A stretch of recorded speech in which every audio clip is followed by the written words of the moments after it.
On the 9th of August, we went to Atteridgeville and Kaizer Chiefs lost 2-1 to Mamelodi Sundowns. Now, that was our second game of the league, playing against the best team in the league right now, the best team in the league for the past 5 years. So it's understandable why the Chiefs might have struggled. And also some people are going to add the fact that the referee robbed the Chiefs because there was an offside, and also Peterson made an error. But then people will forget the fact that Sundowns did dominate the Chiefs for the rest of the game. Now, given the fact that we have played a few more matches, has the Chiefs learned something since then? And how can they actually approach the game against Sundowns this time around? Well, let's talk about it.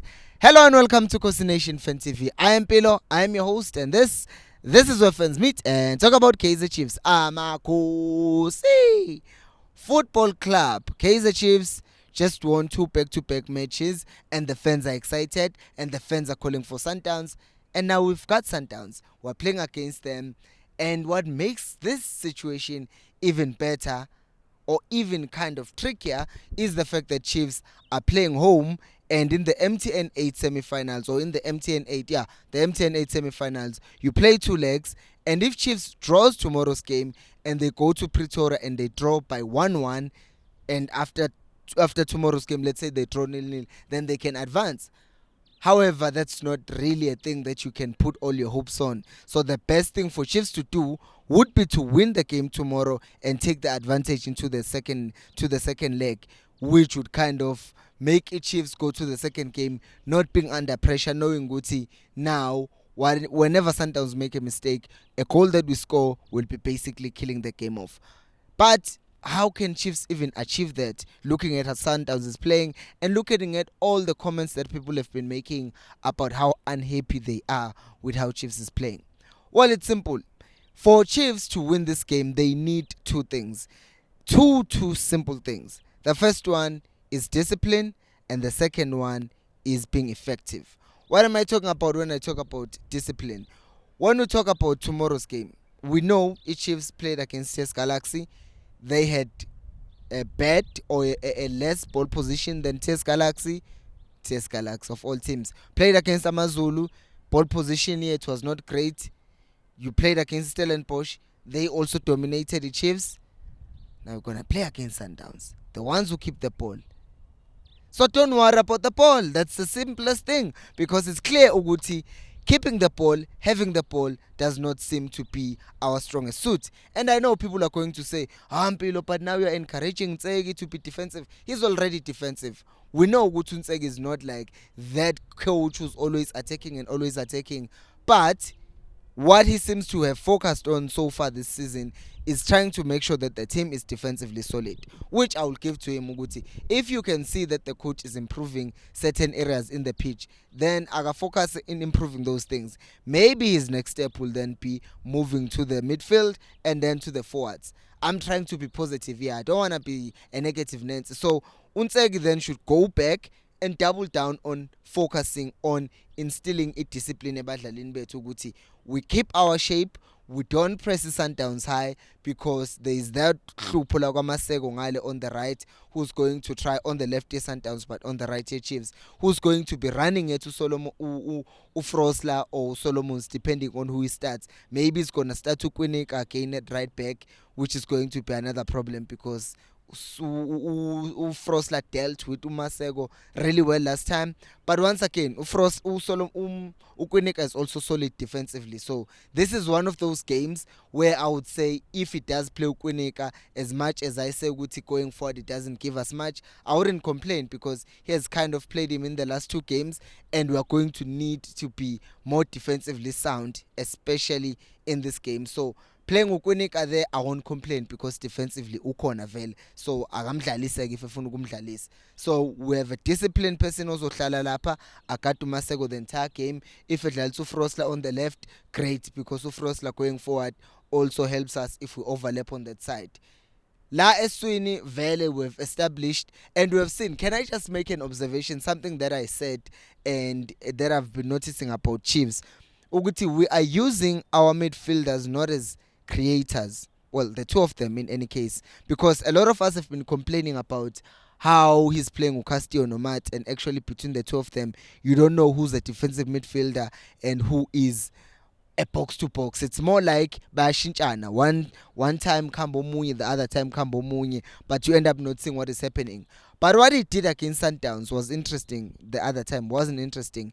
It was interesting in a sense yokuthi it was confusing because he used basically the three midfielders Ustebe, Umati, no Castillo to basically defend. Like in a sense yokuthi there was nothing creative that was expected from them. What they did was for Stebe to go and help Frosla when defending, and it was for Umati to go help Uhlanti when defending, and for Castillo to deal with anything that is happening through the middle.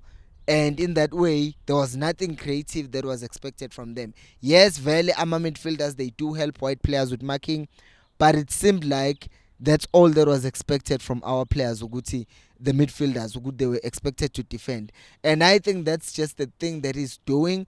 Uguti he allows, that's why we also see Castillo going to right back, because he's not really going to right back to provide options, but he goes to that position when we are building up to close the space that is vacated by our fullback, because what happens is Frosla pushes up when we're in position and then Castillo goes to the right to close that space. If somehow Hlanti or whoever is playing at left back, Umat will go to that side and close that gap. And in that way, you are taking numbers away from the attack because you are trying to make sure you don't get attacked through the wide spaces. So you put your midfielders there, but the problem is then you don't have people abazodlala ball eswini because you are too focused on stopping the counter of another team. What if they go through the middle, especially with the Sundowns having people or players who are so good playing the ball? So okay, I think that's why he's going to keep on playing Martin or Castillo, because he wants to defend and to make sure we are solid defensively. And that's his game, right? That's his game, and a lot of people will not complain if he Chiefs wins tomorrow's game, even if we're defensive the entire game, because this is Sundowns. We can say, oh, we have good enough players to play against Sundowns. We do, and Piggy, but the thing is, you can't now change your game plan against the Sundowns. I get today, we're pushing everyone to overlap, we're playing a higher line than we've ever played before, because then Sundowns is exposure. So that is what I'm saying.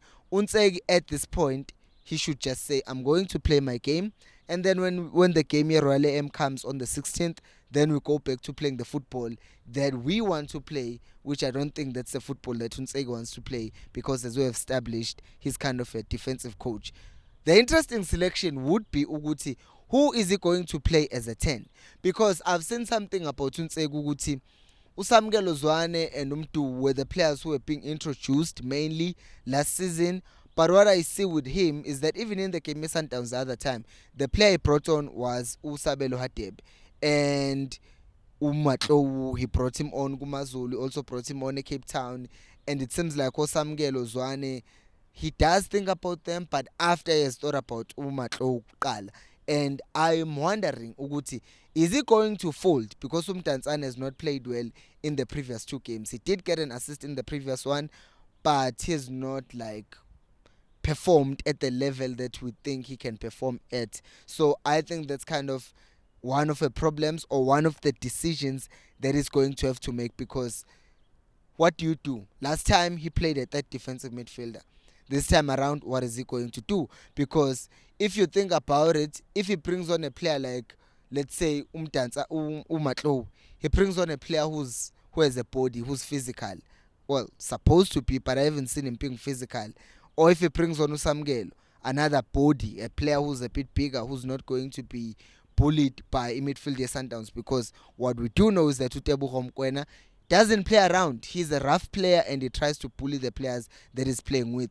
And if it spills past Utebu Homkwena, Kukono Mvala, Bazo Kapas, or Putol, Bazo Kapas. So all of these players be Sundowns, Bazoba physical. And Umtanzane is very small, and we saw against Umteto Uguti, he struggled a lot, because whenever he got the ball, Umteto is there, pushing him down. So it's a decision, Uguti. If he takes him out, does it seem like he's taking him out because he's been out of form?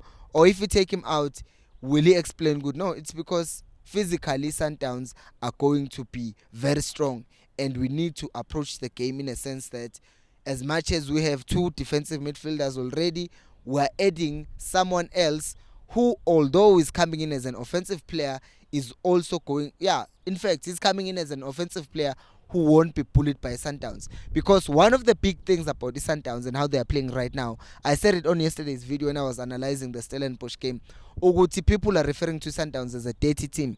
They are not a dirty team. They are not a dirty team, because I know some Sundowns fans also watch the channel. By dirty team, people are meaning they're conceding a lot of fouls, but they're conceding a lot of fouls because it's part of their game plan, which is control the game by conceding tactical fouls. Take an example of the ball is played to Mtutuze Mtanzane.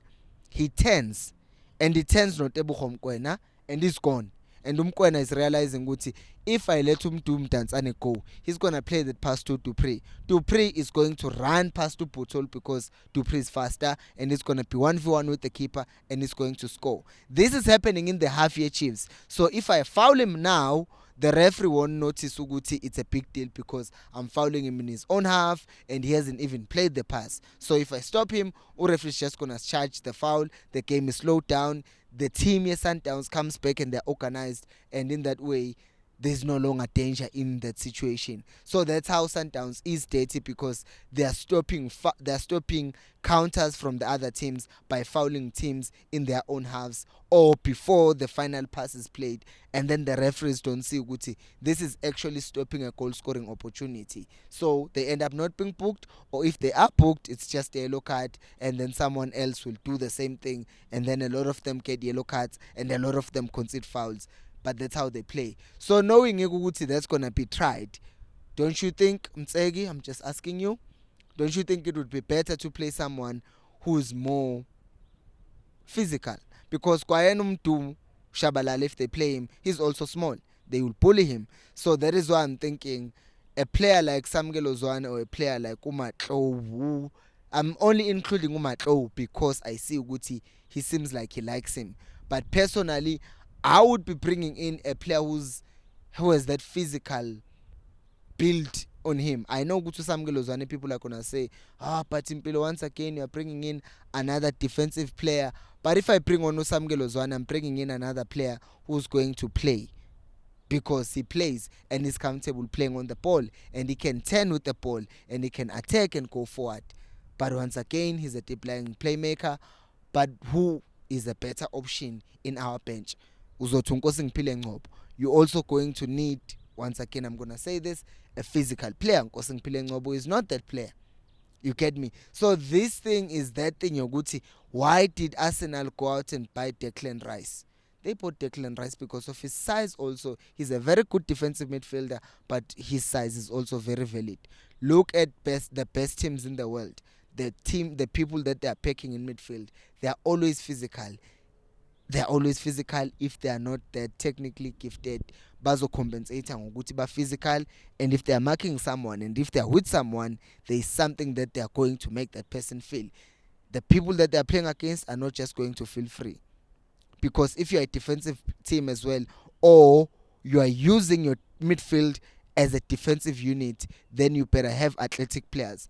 Case in point, you have a team like Man City playing with Fernandinho at the time back then. Fernandinho, De Bruyne, and Bernardo Silva. Not Bernardo Silva. David Silva. And now, if you look at the team that they have now, the Rodri, De Bruyne, and Gundogan last season. But what they were doing, those players are very good technical.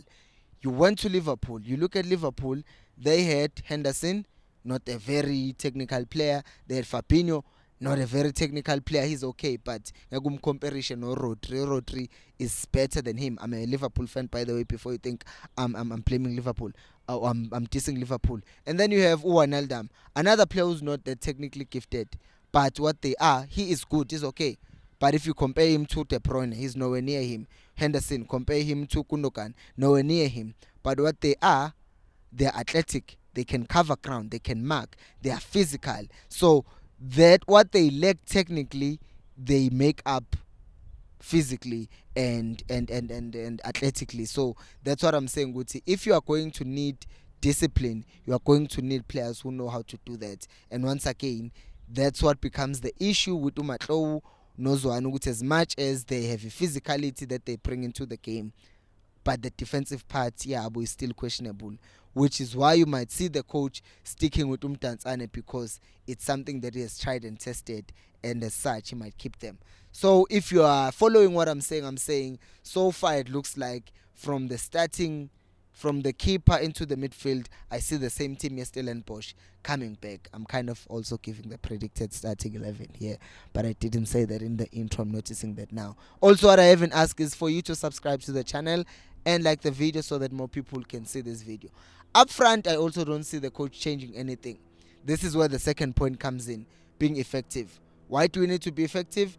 Because we are going to get some counter-attacking opportunities, and when we do get those opportunities, we need to be effective and score those chances, because if you don't punish Sundowns, they will punish you. We've seen this a lot of times, and I hope the Chiefs, when they get their chances, those three men up front, they do their job. Potsane, Dupree, and indeed, who's this guy? Umoti. What I did see, which I think is done in a way to confuse defenders, is the swap between Dupree and Ponsan, and sometimes it's a swap between Dupree and Modi. Dupree goes outside and Modi comes in a way so that Dupree at times he can come out wide and try to dribble past people and do those things, and that does kind of help, because if you're gonna keep Dupree through the middle for an entire game, then Uzobane Kinga, because he's just gonna get bullied by the center backs, so he needs to move wide. And if it does move wide, it also kind of forces them to follow him, and when they follow him, it opens space for the other winger, and then we can use that side to overlap and create chances from that side as well. I think this is going to be an interesting game, and if you're going to be there at the game, I will be sitting behind the technical area. Chiefs, come say hello. Let's talk after the game as well. What's the name of this thing? The exit, I think it's by Gate M. That's where we'll be doing interviews. By Gate M, that's where there are Uber pickups and everything. So come there for post-match interviews, and then we'll talk and see what happens with the game. What do you think about tomorrow's game? Give me your predictions and give me your starting 11. Thank you so much for watching, and until next time, remember, equals Alpelumoy.